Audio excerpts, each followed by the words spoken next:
Hi, this is Nate from Arcanum Academy, and today I want to talk about hands and how we use the word hands and hand in different idioms in English. So let's take a look. Okay, first one, to give someone a hand.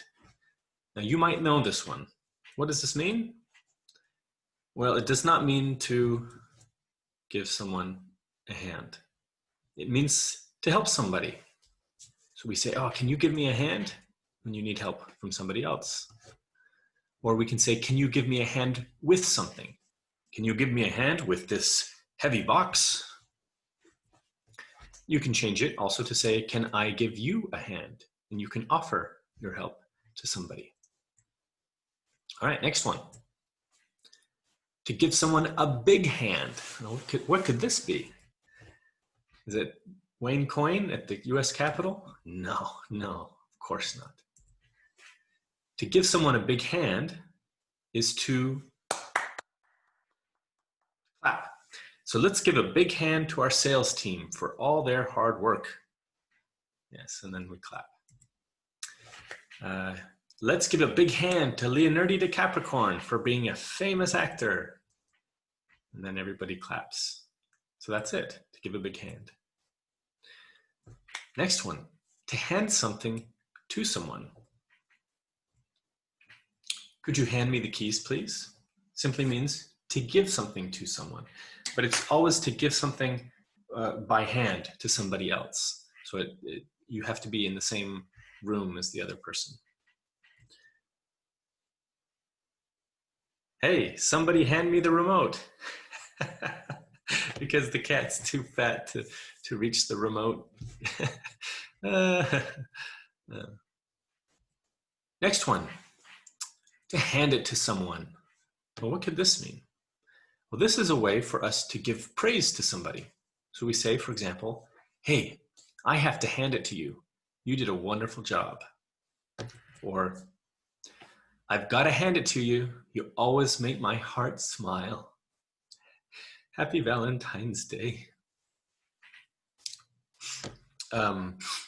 So usually we say this with I have to, or I have got to, right? I've got to hand it to you.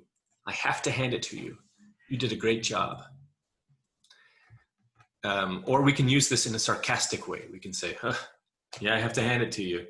You always make a big mess. Something like that. All right, next one. Hands down. What could this mean? Let's look at an example. Little Klebstoff won the race, hands down.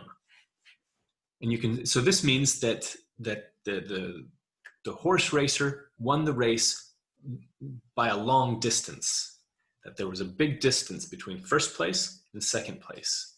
It was not close. It was hands down, or he was hands down the winner. Let's look at another example. Oh, actually, before we do, we say this because in horse racing, if somebody was winning the race and it was not a close race, then, and if the horse and rider were close to the end of the track or close to the end of the race, then the rider could just simply relax and let his hands down at the side of the horse. And so then this saying came about that he won hands down. He didn't need to keep his hands on the horse. So we use that in many other circumstances. So for example, who here is the best actor? Well, of course, Tom Hanks is the best actor, hands down. Or we can say Tom Hanks is hands down the best actor. Of course. It's not even close. To have a hand in something. Now, what could this be? So here we can see this very often with newspaper headlines. So here's NBC News with the headline, Zimbabwe crisis. Did China have a hand in military plot against Mugabe? So here the idea is that China was involved in this military plot against Mugabe. So to have a hand in something is to be involved in. Another example, here it says, It seems the boys have had a hand in designing the Dortmund bus. So I guess the Dortmund players were involved with designing the bus themselves. They had a hand in the bus design. Or with a conspiracy, also Verschwörung, conspiracy theories, we have the same thing. Did Obama have a hand in a conspiracy to remove Trump? Maybe, maybe. Or it could be something very nice. Let's make sure we all have a hand in the future. Together we can build a better tomorrow. At hand. What's this? Let's look. We believe that peace is at hand. Henry Kissinger. So this means that something is very near, and it can be near physically. So I have a pen at hand, or it can be near in time. So we could say summer is at hand if it's the end of May, for example. And in this case, this is the 1970s, and I think something with the Vietnam War, maybe. And Kissinger says, we believe that peace is at hand. Let's look at another example. In a meeting. Yes, you're in a very busy, a very important meeting, and maybe somebody starts talking about something that isn't really very important. Then you can bring the meeting back to the important part, and you can say, all right, let's focus on the issue at hand. So this means we need to focus on the issue that's most important, that's current, that's right now the most important thing. Let's focus on the issue at hand. That's a great way to bring the meeting back to something important.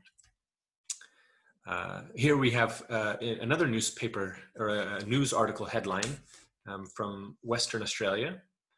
Local help at hand for coronavirus hardship.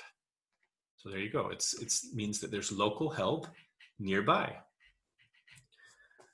Or of course, we can say the end is at hand. Repent. To get out of hand. Yes, very often we say things are getting out of hand. But what does this mean? Well, it means they're going crazy. They're out of control. So on the last day of school, things got out of hand in the classroom, as you can see. This was not coronavirus time, as we can see. Or this is a great example from The Sorcerer's Apprentice in Fantasia. Mickey Mouse tried using magic, and then things got out of hand. Yes, they did. All right, so here we have the phrases each, one by one. There's the first four. Here's the second four, so you can look at those and review them. I will put a link to these to this document in the video, in the description of the video down below, so that you can download this for yourself and practice. All right, I hope this can help you the next time you want to use a phrase with the word hands, and I have to hand it to you. You are wonderful. See you later.